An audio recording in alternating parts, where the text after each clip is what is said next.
tell us your name and what you do. I'm Terry Morris. I'm a mining engineer, retired now, here in Silverton. Okay. And when and where were you born? Salt Lake City in 1950. 1950, okay. And tell us a little bit about your life growing up. Well, my dad was in mining, so we grew up in a lot of places throughout the West. I traveled 8 states before I got out of high school, living in 8 states, most West and Midwest, both. And it was all mining related? Mostly mining related, yep. Okay. How about your school, your education, any special training that you had, like college or anything to be a mining engineer? Well, I think it's pretty typical of a mining engineer curriculum. I don't know really what to add to that. Of course, I learned more getting out of school and working than I did during school. Okay. So where did you go to school? In Moscow, Idaho, University of Idaho, College of Mines. Great. How and why did you come to Silverton? Well, it's kind of a long story, but I knew about Silverton, knew that it would be a place that I'd like to end up. I actually, one of the things that attracted me to mining was knowing that we lived in some great places out of the low population places and in mountains. So anyway, it's on my radar. We came here as doing a college project out of school and met the people here. And in 1974, they were doing some expansion. They needed help. We were in contact, and they offered me a job. Okay, now who was that for? For Standard Metals. Jerry Ott at Standard Metals got a hold of me and ended up here. Okay. What kind of work have you done throughout your life, both paid employment and work at home? Anything special? Well, I've worked a lot of the different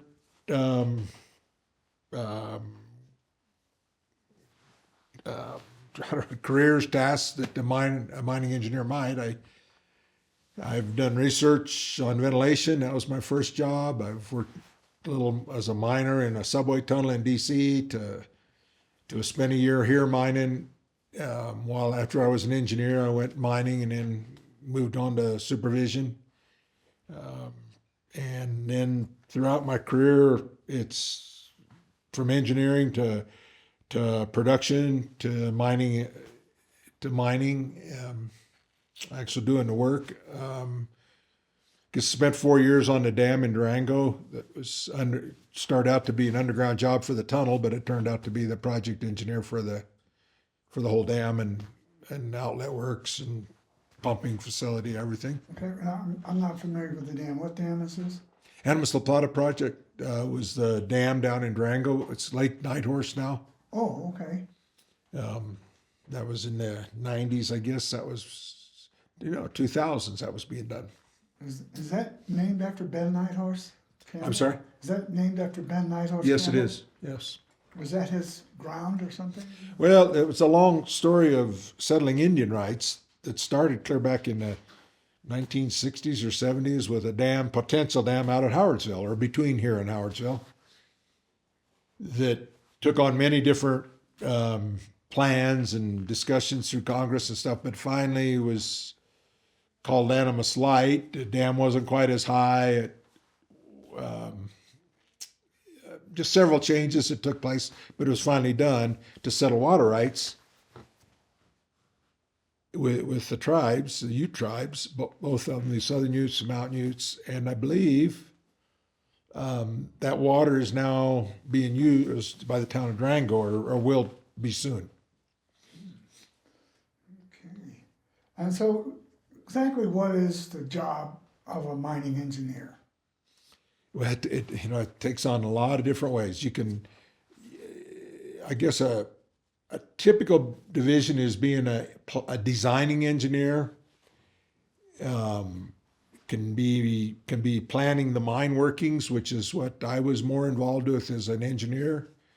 It can get into geology to where you become a geologist with the necessary of understanding the geology to design a mine on a bigger scale, even to make the day-to-day decisions. And then the other aspect is the production going into the boss of the mine, and where you're pretty much underground all day, seeing what's transpiring and making that work. Like there's way more to it than that. You can turn into focusing on equipment, where you're an equipment specialist making all this stuff work. More mechanical engineer, you can move to the electrical part of the way the mine's set up. So being a mining engineer can encompass a lot of the different engineering disciplines, as well as the work itself. Okay, when you say you worked in the mine, were you drilling or blasting? Yeah, doing all the chores from helper to mining to driving a drift with a partner.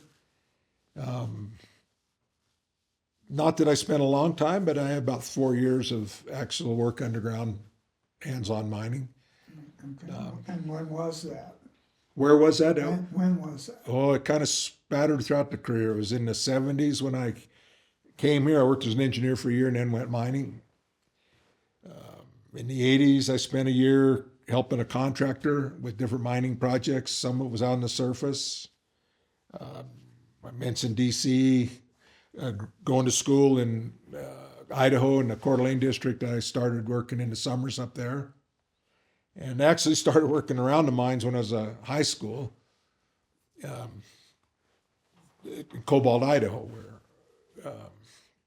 didn't get underground there at all, but worked in the mill and the site and different projects around the. What was your favorite job that you did?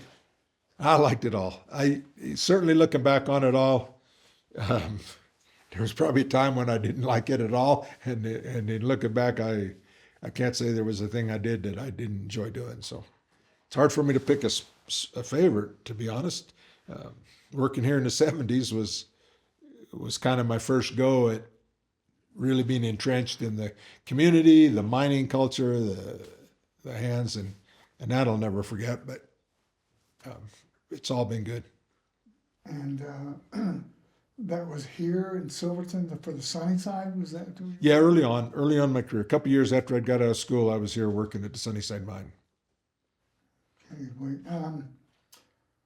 Were you there when the Lake Emma disaster happened? I was here when Lake Emma happened. I've been here a couple, 3, 4 years by the time that happened. Do you have any memories of that? Oh, I do.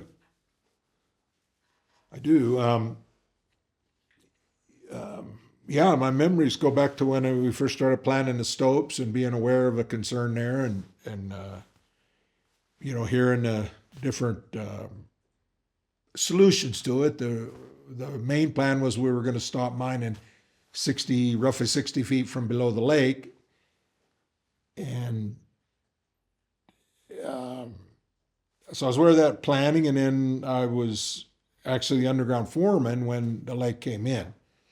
And so I was quite aware of that stope when it first opened up a little hole that we could see water coming in, and as it grew and we decided to pull the men out, it was more of not my decision, but the whole team, let's shut her down and wait till summer and we'll drain the lake. That was our plan. And of course we didn't have time. It came in before that. Didn't have to drain it. Didn't have to drain it. I can remember the discussion of draining the lake came up in about 74. A suggestion by me, well, let's just drain the lake. And, we can't do that. The EPA wouldn't let us. Of course, we didn't ask their permission. We drained it anyway, but by accident. But anyway, that was going to be the solution. And I don't remember how thorough the permitting was at the time. And just, but early on, it wasn't something that the company wanted to do, go up and drain the lake. But as it turned out, it wasn't the water in the lake that was the big problem. It was the huge glacial basin up there and the hanging wall being carved out by the glacier that brought the water clear down to 60 feet that we thought we had a solid pillar. Well, we did have a solid pillar of ore, but not a hanging wall fault. Mm. So the ore is still there, huh? No, the ore got mined after the lake. I actually wasn't here when this happened, but I was actually in town, but I wasn't involved. through different methods of underground, and I don't know if they had drills on the surface. I think it was all from underground.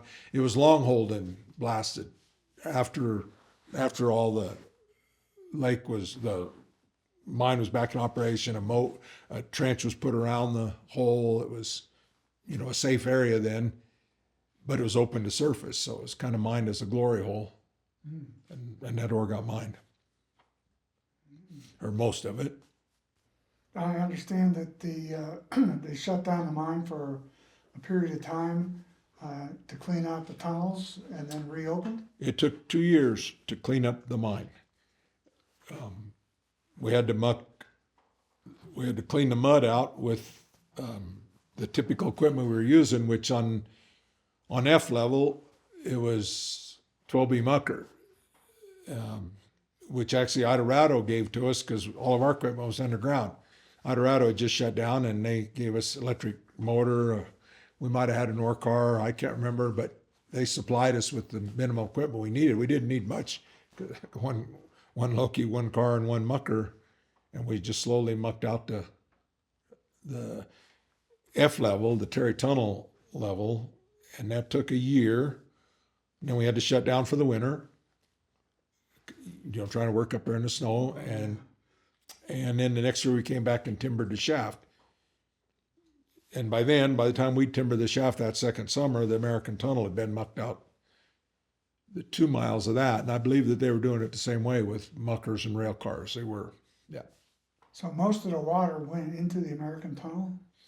When the flood happened, it's an interesting question.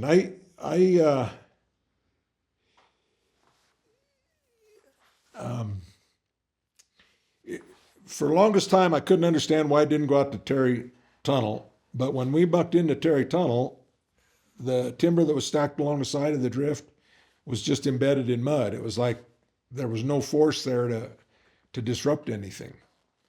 And on F level, the water had to come to F level. It had to come to one drift, and from there it could go 2 ways.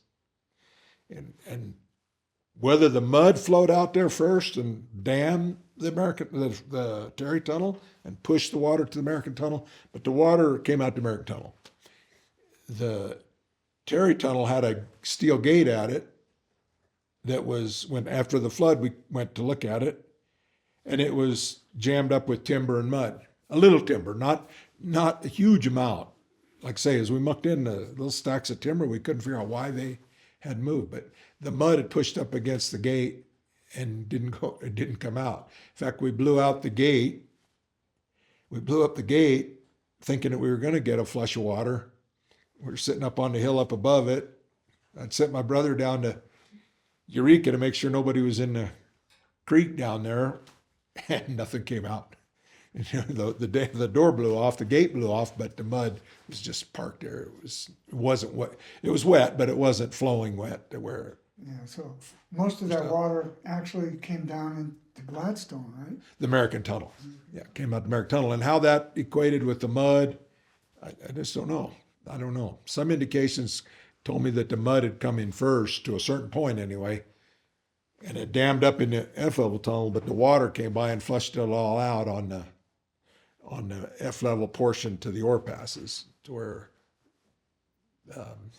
that's where the big force was. You could see the muckers were moved as it went down 800-900 feet to American Tunnel level. It moved Loki, smashed a Loki down there, I guess. There's been some documentation of what people saw there. Do you have any idea how much volume of water was in the lake? Well, no, calculate it, and I don't have that number on my head. I know that the lake was about the third of what the final area. The surface area of the hole was 900 foot by, say, 600 foot. And remember, just roughly the lake was a third of that. So 100 foot by 200 foot. So it's much bigger. It wasn't 6 foot deep as had been expected from some testing that had been done years ago before I was here. The belief was the lake was 6 foot deep. And it probably was 6 foot deep down to the vein itself, but a lot of it was just filled up with mud and again, like I say, the hanging wall fall had carved out to where it was a lot deeper. So the volume of mud was a lot more than the volume of water.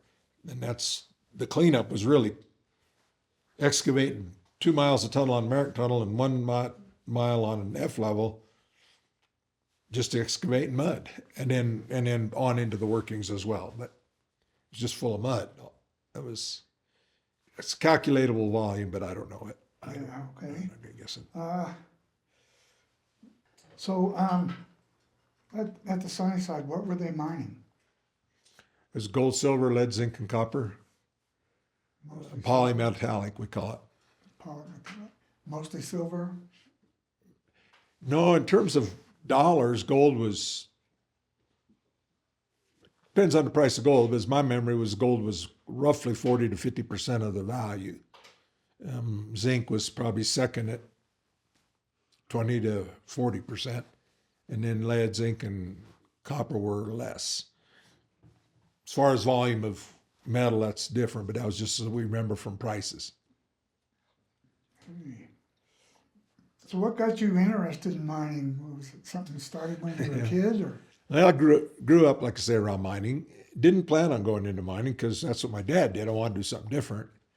But after a couple of years of civil engineering, I said, well, I don't want to work where it looks like civil engineers work on highways and bridges and buildings and stuff. And I was really enjoying the summers out at the mine. And I said, I'm going to be a mining engineer. I like being in places like Silverton, Cobalt, Idaho. Most of my career has been spent in places I wanted to be. That's great. Do you have any idea how profitable Sunnyside Mine was? Not really. I know that it was profitable, as opposed to a lot of them aren't. There was a change in the profitability in the early years when I was working for Standard Metals. We worked with a concept of sustainability that the royalty system went up exponentially to where we didn't want to make a lot of money.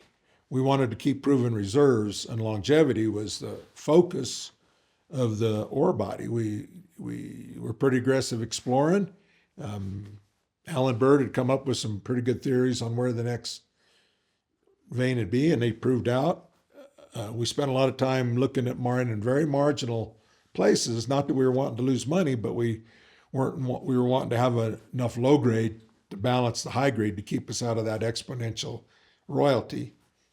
And that was all by design with the owners of the mine. They wanted to see longevity as opposed to a Sure. quick mines. So I know, as I remember back in those days, our costs were like our total cost $35 a ton to mine and mill it, and we were maybe making 40. We were making a small amount per ton on 1,000 ton a day mine. The economics after that, with Standard Metals going bankrupt, the flood, 2 years of getting it back into operation, there was a fortunate thing there. The price went from $100 an ounce to $800 an ounce in 1980, about the time we were getting back into operation, which probably led to the bankruptcy because the company came in a big hurry to get all that gold out of the mine at $800 an ounce or whatever they got it when they eventually sold it.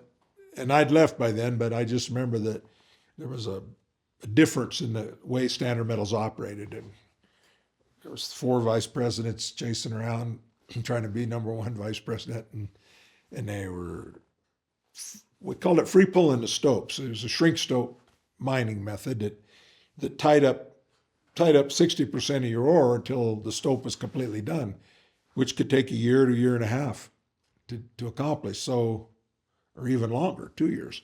So the idea was to quit shrink stoping and pull those stopes free. And so by doing that, you were left with having to feed the mill with what you produced each day, and it got a little problematic. And of course, the prices went down, and Standard Metals went bankrupt.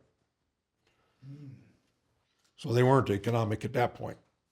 Yeah, so they were basically trying to make sure that they had ore for a longer period of time. Well, the shrink stope method allowed that. It allowed you to really, just talk about turning on the valve like an oil field. You could pull the stope, the high grade stope, a little harder this month if you needed to, or you could leave we call it free pull. The stope was done, you could leave it in there and pull it. Many times we had quotas on. We could only pull 1 train a day out of the high grade stopes because we were trying to keep the feed to the mill, both keeping it constant for efficiency in the mill and also to keep that royalty manageable. So was there a lot of high grading taking place when you were working there? Of the guys high grading, Yeah. never happened. Okay. No, it was quite common. It was quite common and part of the culture. Okay. I think you covered some of the history. Do you know who staked the original claim there for the Sunnyside? No, I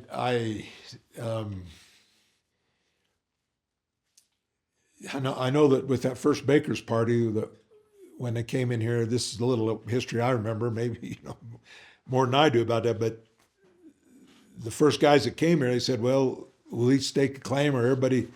Somehow they got a choice of which claims they wanted to go. And I remember one of the parties staked the claims out in the placers out at Eureka, which is where the Sunnyside Mill eventually was built. Mm-hmm. But I believe that was a successful, although we don't see much placer mining here, we've seen evidence that they did placer mine out at Eureka. Yeah, I've heard that placer mining didn't do well here. No. It was all pretty much hard rock. That's right. There's very little placer mining. We did find interesting signs of placer mining when we were cleaning up the tailings out at Eureka, where they actually sunk the shaft down through the gravels to get to the bedrock where the gold would concentrate. Mm-hmm. So there were signs that they were down there doing that, and that might have been what McNutt, I believe, had in his mind when he chose that Eureka site was his choice.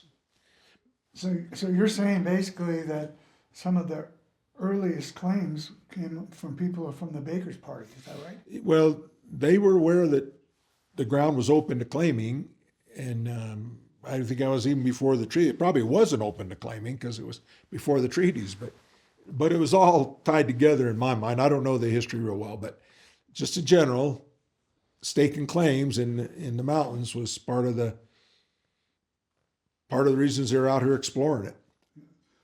So how does that work? Colorado wasn't a state at that time, and how do you stake a claim? Well, where does the paperwork go? I shouldn't talk about it because I'm not the historian, but it was a territory, and I'm assuming that the mining laws, which the mining law we currently work with now is about the same time that prospectors first came here. Yeah, 1874 or something. Yeah, something 74, is it 76, 74? And so they were staking claims based on that law, I believe. So it must have applied to the territories. You're right. It came a state right about the same time. Mm-hmm. Let's see. What special skills and abilities and techniques or methods did you have to know or learn to do your job at the mine? Not necessarily as a mining engineer, but just in general. Common sense and pay attention are the two things that come to my mind. There's many different aspects to running all this different kind of equipment, and as it progresses from these type of drills to what we're doing today. So it's a constant thing of learning new technology. But as far as anything specific, you just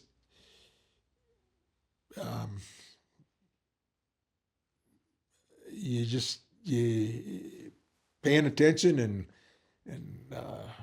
making things add up. So a lot of it was like on-the-job training, so to speak. Well, on-the-job training, I'm not saying that school wasn't valuable too,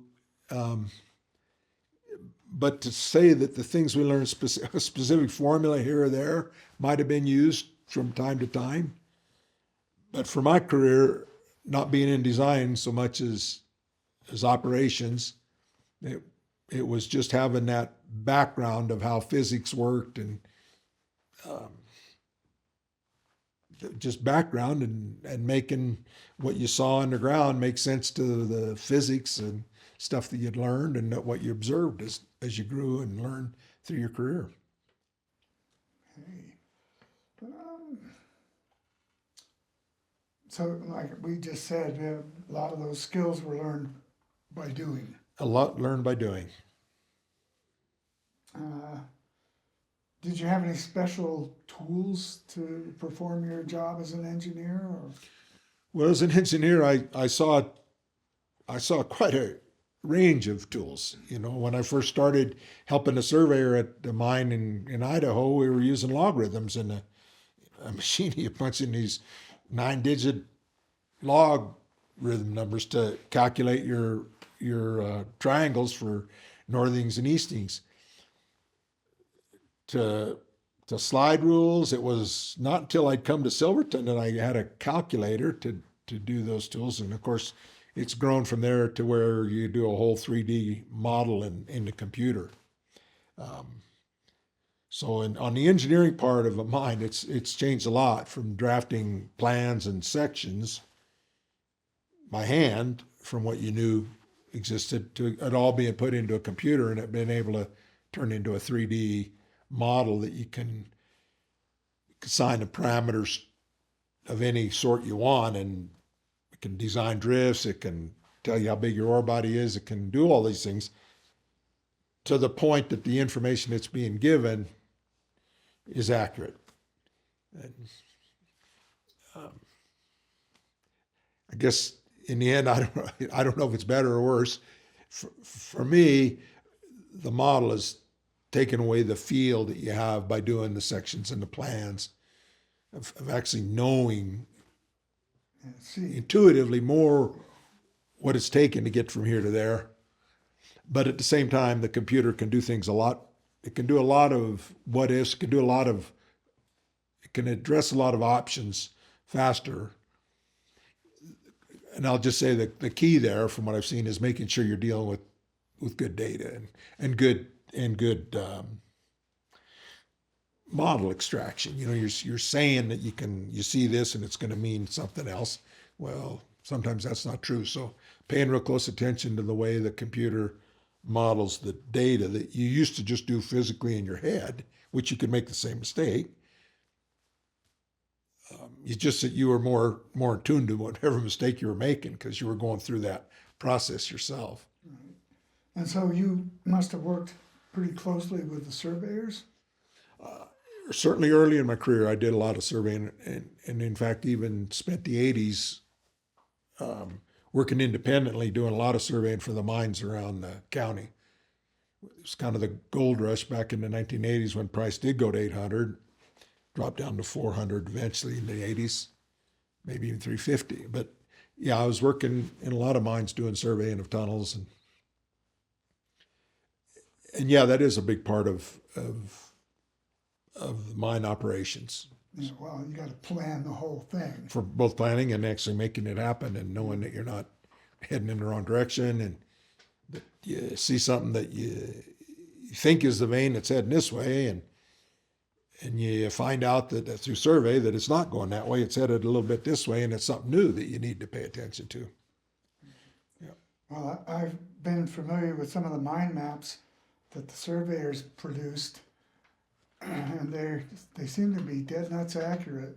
And how was that accomplished? I mean, you're in the dark, you're underground, you're... Underground surveying is it's an art. You set up, you learn certain procedures that you don't vary from. You learn very specifically by rote that this is the way you do it. And even when it doesn't make sense, I as an engineer sometimes question the way we're doing things. But I started learning that by rote is that you could, when a mistake started showing up, you knew exactly how we got to that mistake because you knew the procedures were just followed by everybody, just the way you learn to do it. And it became real obvious when a surveyor from the surface had never been underground, who might be a very good surveyor, but he'd be given a task underground for whatever reason, and you'd start to see some of the things that they did. Well, these could lead to mistakes, with points being moved because they put a point in the ground where somebody might kick it, or, it might not be in the same place as they thought it was when they come back to it the next day, just little things. And then we had procedures that we checked everything, double checked everything. So almost everything that we did underground was done twice. So it led to very few errors. Like you say, the accuracy was pretty good. Yeah, they really were.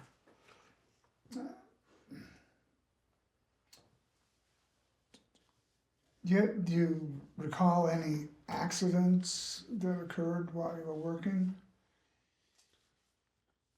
Yeah, certainly I've seen a lot of accidents and been around fatalities.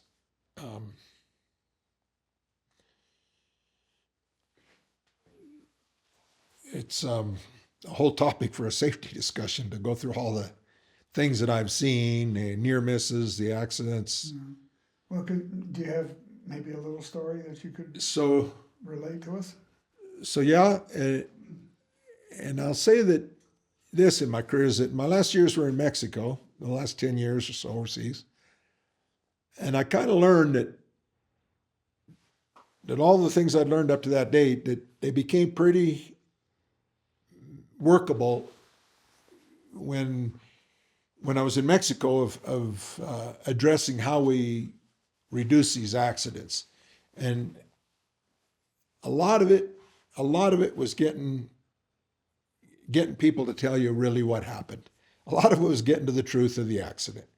There were so many, even back when I was working, that you'd get an accident and you wouldn't know for sure everything that happened because people just didn't want to point out the blunders that might have been made. And we got away from that calling them blunders. We just said we have to know what happened to fix it. It's not like we're beating you up. We're trying to learn and get better by it. And it was easy down there to get that message to the workers, because whatever mistake I made as a worker, I was being told that you got to explain everything that happened there so all these other guys can go home to their families. And it was really a big cultural thing down there that I won't say that they intuitively were that way, but their culture allowed them to move into accepting that very well. And we had some really good progress in getting to the bottom of accidents and changing things that had been done without a lot of blame being part of it. It was just about fixing it. And so people got supportive of fixing it and not worrying about the blame. So I imagine some accidents were due to negligence on the part of the person that was involved, or sometimes just a natural disaster. Well, I think a lot of accidents, certainly on my part, the ones that I was involved, near misses that occurred to me, were just being ignorant of what things could happen. We fix that with a lot more training now than we did back then. But it's still an important part of it is that you have to understand all the different things that can happen underground. You have to understand how big a rock can kill you. You have to understand how much water can be impounded behind a pile of muck. You have to understand the proximity of other workers to what you're doing and the whereabouts of people in the mine. It just, we learned it. I grew up learning it by doing it more so than being told what to do. And I think most of us learn by actually going and getting our hands on it and doing it first. So once again, in Mexico, I saw that they'd really gotten their arms around that they spent a lot of time getting new guys to the mine with a very experienced miner and training them hands-on with close supervision. Not the way I started back in the 70s. It was more, you're with a miner, but he was paying attention to him making his money, and you were there to help him, and you were there trying to pay attention to what he was doing and learning it on your own, more than what I think the culture has gone to now. So obviously mine safety was a big thing. Mine safety is a big thing, and it's more so now than it used to be. It's always been there, but nobody wanted to get hurt in a mine. Oh, no. So everybody's wanting to do the right thing, but through lack of understanding of how everything worked and the potential danger of different things you did, fully understand what those potentials are. If you fully understand them, you can usually get them done. Because when that thing happens, it could happen, you were prepared for it. And a lot of it depends on the ground you're working also. Well, and as far as working in the bad ground, I think you can make an argument sometimes the bad ground can be safer because you're in today's workplace we're bolting it with essentially robotic. You're not out under the rock. You're sitting back in a secure cockpit, and the machines out there handling the steel and putting the bolt in and doing all that work remotely to 30 feet away. It's going to fall in. It's going to fall in on equipment, not on you. So the new equipment versus when you had to pull your drill in there and put the holes in the ground, was you standing underneath it? That's mostly changed to where it's being done a lot more remote muckers, remote shotcrete, remote bolters, remote drills. Not remote to the point that you're outside, although that's in the industry too. You can be sitting 10,000 miles away from a face and be mining on a computer and have it transformed to the face. And some people are doing that. So, but I'm not familiar with that. But that's just to show you where the technology's taken the safety. You had no personal accidents when you were working? So you can think of? Yeah. No, I never had a lost time, but I had a lot of near misses that would have been lost time. And like what? Like someone falling? I can.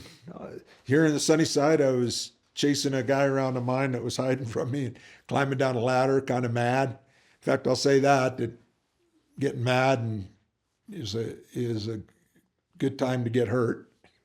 So I was going down a ladder real fast because he wasn't up where I thought he'd be, and I was climbing down the ladder and slipped on a rung and fell out the ladder. Fortunately, I wasn't that far off the tracks, so I bounced and was okay, but dinged an elbow and that was all right. But it could have easily been worse. Yeah, there's an awful lot of them. Especially in my early days. I can think of a lot of them back in the early days of accepting things because the whole group is accepting a Jeep without brakes that we're out doing geophysics out in the forest, and we're riding around in a Jeep that doesn't have brakes, and we're riding down a hill with switchbacks, and I'm sitting on the hood. There's about 8 of us in this little Jeep, and somebody kicks a transfer case out, and they can't get it back in. So we're freewheeling down a head for a switchback, and we found an off-ramp, which was an old diamond drill road that we bounced up, and we were all okay, but we'd have gone flying off that switchback in a heartbeat. But that's just, if we keep it in gear and go, we're going to be fine. But then when the thing happens that didn't expect to happen, with so many people crammed in the cockpit there, somebody got their foot on the transfer case. And so things like that, and there's been a lot of them, so I won't get into them all, but led to near misses in my case. And I think it helped me lead to just paying more attention always through my career of I guess I'd say it's more than thinking about the rules and exactly how we follow all the rules, was understanding what the rules were trying to protect us from in a given situation, and then applying our own common sense and awareness to make it work was the key. Yeah. Let's see. You got any other interesting stories that might be fun that you can recall? Oh, yeah. Yeah, I guess I haven't thought about that a lot. What kind of stories might be um,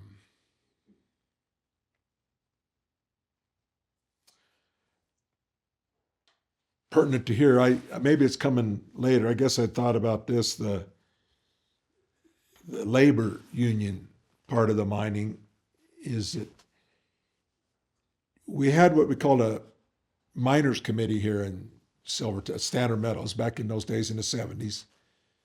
A miners committee that was essentially a union, but it wasn't tied into any national union. It was just a local thing. I don't even know that anybody paid union dues. It was just two or three guys from each crew had volunteered to be on it, and when the guys started having beefs to take to the management, it would go through those guys. And there got to be times when the guys wanted more than the company was offering. I wouldn't say they weren't willing to give it, but they weren't offering it. So we did have one strike that I recall really well was that, and it wasn't too long before the flood, but it was when health insurance was starting to become a common thing for laborers to get health insurance through the company. And health insurance wasn't near the cost it is today, but it was something that the miners became aware of, and that we were contract mining in. So our pay was for most of us was tied to how many tons, how many foot of drift we could get done. It was a piecework basis of. So the more you did, the more you made, or the smarter you did it, the more you made. So money was a factor for some of the lower paying jobs. The mechanics were on a fixed pay, the nippers, but even the slushermen were on a tramming bonus at however much could be hauled out of the mine on a pay period was a factor. But so the insurance was a big focus. Tied in with the insurance was some of the miners were making a lot of money, didn't want to come to work as often, and they were lobbying for more days off, AWOL, we called it, unexcused absences, where they just wouldn't show up. And I really don't remember the numbers exactly. I think they were allowed one day, just you'd miss a day a month without showing up, just not show up, don't call in, nothing. And then I think if you had a reason, if you had a doctor, if you could show that you had to be gone, I don't know that there was a limit, but it was the AWOL that these guys didn't have any reason to come to work. They just didn't want to come, and they pushed that pretty hard. So that part of this was pretty reasonable, getting the guys' interest. I remember insurance, the chief engineer was all for it, and the mine manager wasn't. I remember watching them fight, and it was in a community we were all pretty close here in Silverton, and my brother and I, we'd go down and talk to the miners and tell them what we thought. We'd have those discussions. Yeah, you guys will get your insurance. You guys are right in asking for that. It's not that big of a cost to the company. They can't afford it. It kind of moves the company ahead in society, being progressive. But this AWOL thing's another story about just not coming to work. So there was quite the fight over that. And in the end, the guys came back to work. They may have gotten one more day a month. I think they were wanting 4 days off a month. They basically wanted to work 4-day week and not come on Fridays. But whatever the exact numbers were, compromise was made and they all came back to work. But some of the fighting that had gone on amongst the miners during the strike, some of the lower paid guys wanted to get back to work. They were happy enough to get insurance, and they wanted to come to work every day. They weren't so inclined to want to miss a day a week. But so it was kind of potentially a big labor problem that really wasn't in my view of it. Kind of being on the management side of things, I was engineering then, or I was actually production boss then, and knowing what the miners wanted and stuff like that. But it all worked out fine, except that shortly after that, the lake came in, and then everybody was out of work, or for a while, we put someone back to work cleaning mud. But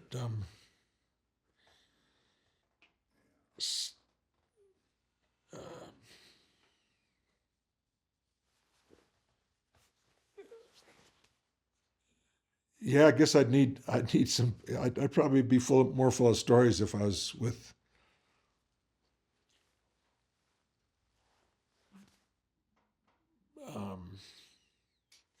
Miners are full of stories, is what I want to say. Miners are full of stories. Yeah, but management wasn't. Management wasn't. Yeah. Not as much. That's right. In management, you didn't get into the stories. The story the miners down in Mexico like to tell. I'm still connected with half a dozen of them really, but 2 or 3 pretty closely, and they remember the time when I was toe to toe with my boss, screaming obscenities that no, we're not, and yes, you are, no, we're not. And they're all saying, oh, we're all going to lose our job. Terry's really screwing up. And I can remember at the time being aware that they weren't used to two managers. It was me and as a mine manager and me and the general manager, who I knew really well. And to be going toe and toe yelling at each other like that, it was unusual. They just weren't used to that. And yet I'm thinking this is probably good for them, because I know that what we're saying is not going to ruin our relationship with our friend, friends and stuff. It's just he was wanting me to do something I was not going to do, and that I was aware at the time of how this is good for him to see that we can have these exchanges, and I was pretty sure that I was going to win it, that we were going to come out not doing what he's saying, and that it was all fine, that we're all okay. But they told me they were scared that the whole place was going to shut down, that we're all going to get fired.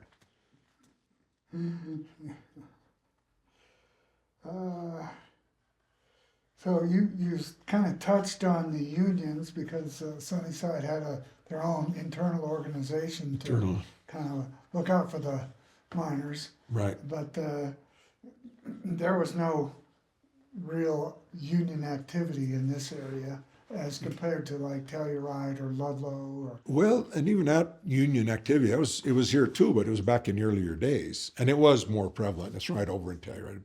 That's all history prior to me. And those were some serious labor wars. The ones here weren't so much, other than, I say, it wasn't management fighting with the miners, it was the miners fighting amongst themselves. And I don't know that I've really had I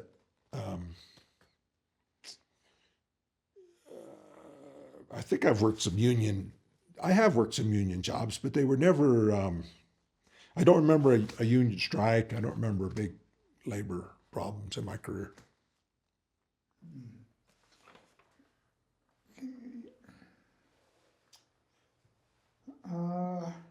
How do you feel that the opening and closing of mines affected the community of Silverton? Yeah, certainly on a community this size, it is huge, the impact of mine closing. And in a sense, when I was here, we closed to a point. We closed during the flood in the 78, and the mine closed for a year with the bankruptcy, and 80s, 84, somewhere in there. And then again, when the mine finally ended in 91, the operation ended, we weren't Standard Metals then, we were San Juan County Mining Venture.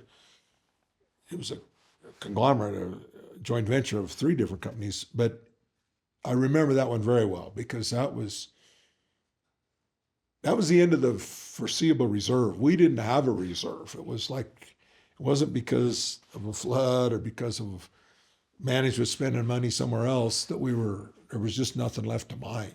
We were running out of ore to mine. And that was pretty obvious over a course of a year or two that we were just headed there. We were drilling, looking, and weren't finding anything. So when that happened, that was a big one in my career. I was a little older there. I had a family by then, and knowing that our life here in Silverton was going to change, that was big, and it was for the whole community. And some of the people I know in the community bounced a couple times with the flood. The miners didn't go back to work after the flood. It was the younger guys that we were putting to work without a real clear idea of if we'd ever open the mine up again. So we didn't fault the miners for taking off and finding good paying jobs. We couldn't pay good paying jobs. We were just hiring the lower skilled guys and a few guys that just wanted to stay here. So we're aware of what happened when these guys lose their job in their hometown and have to go elsewhere. And in some ways it was good, for them. Some of them struggled, some of them learned new things. And then we're able to come back to here because the mine did reopen. We did clean it up, did get it back into operation. And even the bankruptcy only lasted a year and it was back in operation. So the guys, I'm sympathetic to the feeling in town that we've lost our job and what do we do now? And it finally hit me in '91 when I lost my job. We were going to shut down and have to go find something else. Yeah. So they reopened the mine because there was still a lot of valuable ore, or was it just a guessing game? No, we had reserves. We actually worked with proven reserves, we call them, when we have different categories, proven, probable, and possible reserves. But the proven was generally pretty accurate. I'm going to say it's probably 90% accurate. We could mine those proven reserves. So we're sitting with 7 years of proven reserves. We knew that we had a mine that could run for 7 years. And of course, it did fluctuate with the prices of the metals. There was a smelter strike that created a little bit of concern for a few months, 6 months. I know it was a long time. But we just worked through it. We were selling gold instead of zinc, and we worked through it. But knowing that you have the reserve, it doesn't. So something happens to shut the mine down, the financing of the parent company or whatever, somebody else is going to want to come and mine that reserve. So how do you determine the reserves? Oh, there's rules for based on the confidence you have, like what I was used to was we would drive a drift above and below. 200 feet away, we drive drifts on the levels. We didn't have ramps in the Sunnyside mine. It was all track and levels. Now you can put ramps, so your spacing of 200 feet or roughly 200 feet can be anything you want because you're driving a ramp. But back in the Sunnyside mine, you were kind of limited, but you couldn't just keep driving drifts everywhere. You had to establish track levels. And so every 200 feet vertically, we'd have a drift above and below, and we'd know that there was ore in this part of the drift, and maybe it was over here in this part up above. So we'd expect it to be ore like that. We'd drill some holes in it in the middle, might drive a raise up on one end. So we had it surrounded. We had the ore blocks surrounded, and the history of mining here gave us confidence that if you had it down here and you had it up here, it was probably continuous. Did you guys have to take core samples? And we took core samples, yeah. Certainly the stuff that was far away, you didn't want to drive 500 feet, 1,000 feet away to get to it. You drill holes 1,000 feet to get information and find out whether you had things to then go ahead and invest some money and chase. So the exploration budgets would be based not so much on the reserve and whether you're going to make money, just on more in the possible categories that you drilled some holes, you knew something existed out there, some gold exists out there, but you don't know what size, how it's going to develop. And you just make the choice whether you keep drilling it till you get a pretty confident or you drive a drift over to it and have a look at it. And it's a combination of both. And so there is some money being spent that's speculative on that end, but it's balanced by what you know you've got and the profit you know you're going to make, that you know you're going to pay for that. A well-run mine and a viable ore body allows you to do. So you still got exploration where you're taking some risks, but you also have this proven reserve. When that proven reserve disappears, you still got some possible reserve, some probable reserve. But as those start to diminish, now you don't have them. Now you can't guarantee that you got the money to go spend out there looking. So now you got to start. You need to find something because you're going to end. So you want to keep exploring, but you got to balance that exploration with what you got left. Finally, what you got's what you got. You finish mining it, and there's no reserve in sight. And that's the way the Sunnyside mine was pretty much left. The reserves, for the most part, were exhausted. There was a section that was a lease.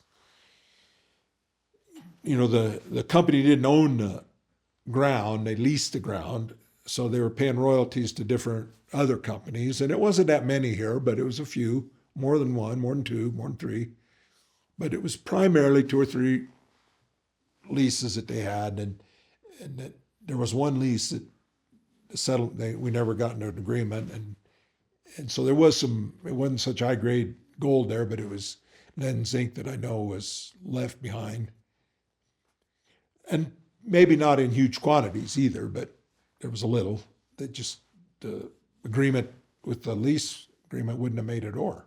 Wasn't worth mining. So do you have any idea how many mines were in this general area that actually were producing something? it would be a pretty small percentage of them. I don't know exactly. So there's a lot of guys around here that do know, so I won't hazard that guess. But it wasn't many compared to the ones that the number of mines. And if you call a mine anything that somebody drove deep enough to get a patent their claim, I think it's in the 5,000. It's in the thousands of how many mines there are. A lot of them really weren't mines, they were exploration projects. So you'd have to really do some studying to weed out what would really be just exploration, because there's no reserve, to where the exploration turned into reserves. But there was a number of mines that were production profitable. But like I say, there's a lot of historians in town that know that, not me. So do you think the area is totally mined out? There could be veins that you never discovered. It could be anywhere. The later veins that we mined in the Sunnyside did not expose to the surface. So they were found because we were already underground, and we could look right, we could look left. But as we got to the end of the mine, we was looking right and left and north and south, and we just weren't finding anything to chase. Now, if you looked at the ground that has not been looked at in the county, there's ground that could be buried and there could be something. We also know that it took more than one vein to make the mine profitable, because they're small veins. And so finding a cluster of veins, of profitable veins, is a remote possibility, but not something I would call probable, possible maybe. As far as what the future has to bring, I will say that mining could come back here, because growing up in all these mining towns, I can tell you, we shut down 2 or 3 mining towns. Hell, we shut down 5 or 6 mining towns where one of them I can remember Mom saying, no one will ever come back here. It was to her, it was a hellhole place. To me, it was great. Nobody there, mountains, places to go. They are mining there, and I can name 5 places that we shut down and they started back up again. So I do tell people that no, it's not like we'll never mine in the county, but I don't see mining in my lifetime, which isn't, that's a but not in the near future. The environmental problems certainly outweigh the potential profits that we know of could exist here. In the future, with deeper deposits, possibly mined by solution mining, just pumping. They do mine that way some places. That in the future, different technologies, it could come back here in some way. Maybe, probably not the way we envision it. But there's enough value still underground. Well, yeah, the value that we know is there. It's scattered. There might be a little up there, might be a little there, but putting all that together with the problems, the work you have to do for the environmental side of it to ensure that you're not creating new problems that are being worked on today, it just doesn't seem likely, not at all. To say that the need is, the demand gets sufficient in the future at some point. Yeah, I do expect there to be fine metals in this mountains that we haven't seen yet. Just only logical. They're there. They're just not abundant and don't know where to start looking. Yeah, and of course the infrastructure has been moved elsewhere nowadays, as far as actual mining operations. A lot of them went to South America and Central America, places like that, because of the environmental restrictions here. On this, They went to places where it wasn't so strict. oh, the mining? Yeah, the infrastructure of mining. So it'd be difficult to bring that back. I don't subscribe to that so much. If I look at one of the newest mines that's being developed up in Idaho, where I lived when I was in high school. I just went and saw it this summer. Mine's been down for 30 years. There'd been a Superfund. There's a Superfund 2 miles away, adjacent to this mine. The mine that we moved to Idaho to mine, my dad to mine, there's a new mine just adjacent to it, and all that had disappeared. And then they've built a mill. They've put all that back in place. It's a cobalt mine. It's become a metal of strategic value. Doesn't exist in the United States. It's Very rare. It's very rare. They mine a lot in Africa, and there's other places there is a lot of cobalt, but not in the United States. So I'm saying is the society's needs can change to where you can put that infrastructure back in. I think somebody from Silverton I heard was headed up that way to mine. So yeah, the mines have to look further away for their miners. The camps they're working a camp up there. They've actually put in trailers or connexes. They've made a camp for 100 some workers so they can just go to the mine and live there, working 12-hour shifts for a week or 2 weeks, and then they go home and the new crew comes.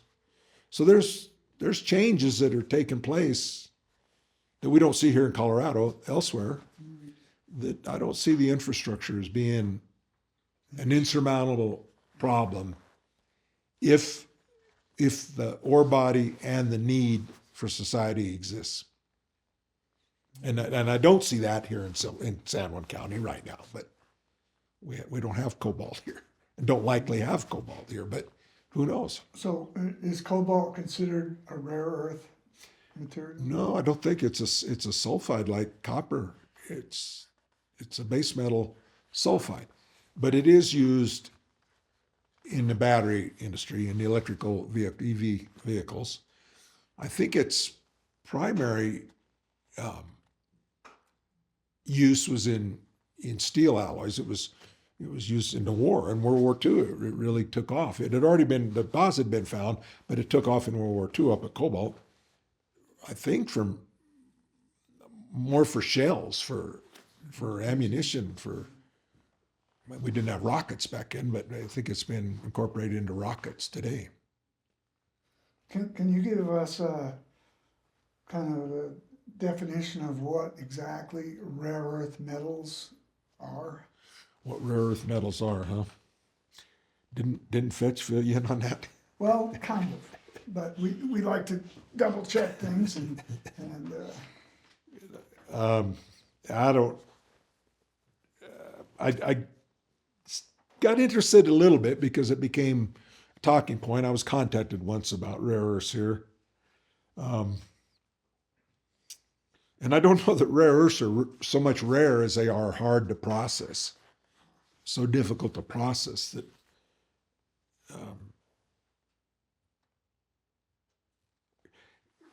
I've heard so many things that I really don't know to come. I've heard that we have rare earths in the water that we could be taking. I don't think we have any of that in any kind of quantities yet close to being important. I do know there was a mine over by Gunnison that had a reputation for rare earths. I don't know if the mine was built for rare earths or if it was just something that existed with that mine. Or Powderhorn, it was called, between Lake City and Gunnison. The only one I know in this area. There's one in the California border. There's one in one of the mining towns that we shut down in Nevada, Silver Peak. Was a silver mine, and now it's a rare earth, which is actually just being mined open pit. It just exists out there in the ground. To what I know of it, it's a surface deposit. It's formed from old seas, form. So anyway, I'm not going to talk anymore about rare earths. I don't know much about them. Okay, that's fine. Terry, can you tell us about any other mines besides the Sunnyside? Did you work in any other mines? Any other projects? Well, certainly a lot of other mines in my career in the area in San Juan County.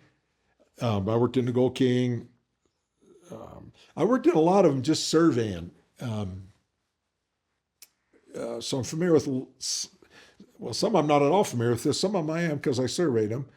The revenue that's in your A, some of the tunnels, the Buffalo Boy, Gold King, Sunnyside, the Sultan Mountain, P&G. I worked with FET survey and all that. Now, Colorado, do you have any? I never worked in the Colorado. One tour in the Colorado. I guess some mines over in Uray, this Silver Eagle exploration projects, more mines. The revenue, which has been a mine, and then a lot out of the county. Can you tell us anything interesting about Sultan Mountain mines? Can you tell us about the workings or what it was like underground there or anything? I think there's some real interesting. It's a geologic setting that's different than the Sunnyside mine. That I won't get into other than that there's an intrusive over there called the Salt Mountain Intrusive that Fetch knows the story a lot better than I do. And the heat of that intrusion, what caused the minerals to form there, and the fact that they're not in the caldera, the volcanics that we have in the Sunnyside mine, makes it a different type of mine, a different type of deposit, I should say. Same kind of mine, actually, same methods that we used to use. So no, I don't know a lot of details about that. Pretty much surveyed, and that was it for there.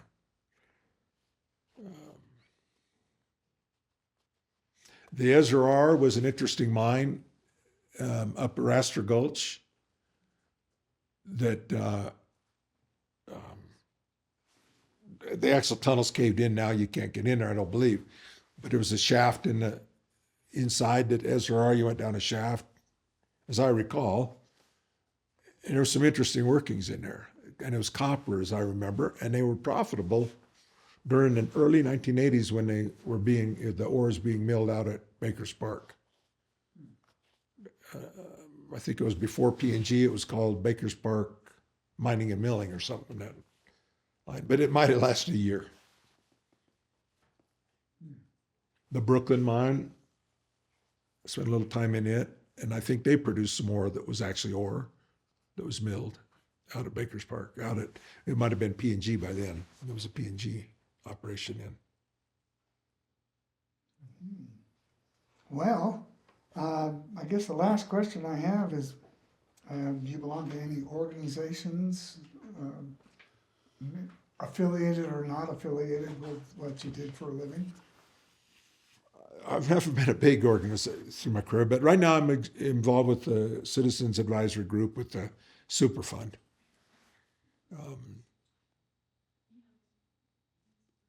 So I guess that's really the only one that I'm affiliated with right now. That So that's kind of an organization that's working with the federal agencies that are regulating these mines. yeah, I think it's an organization that is provided for in the Superfund law that some people in Durango wanted to form as citizens. They wanted to have this. It wasn't a requirement to have it. It was just allowed to have it. And so and some people from Silverton. So they got together and they created this group, this committee, and word got out to if you wanted to be in there and who they were looking for, and what we do is we do keep up with the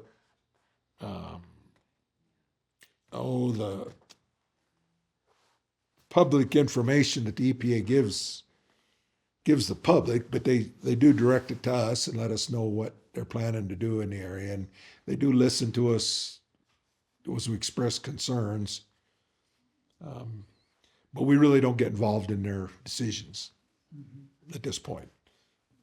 Maybe they'll be more interested in the future, but from my experience so far, they haven't been too interested in our. What you have to say. I will say they're not interested in what we have to say. They've listened fine. As far as incorporating that into their plans, I think their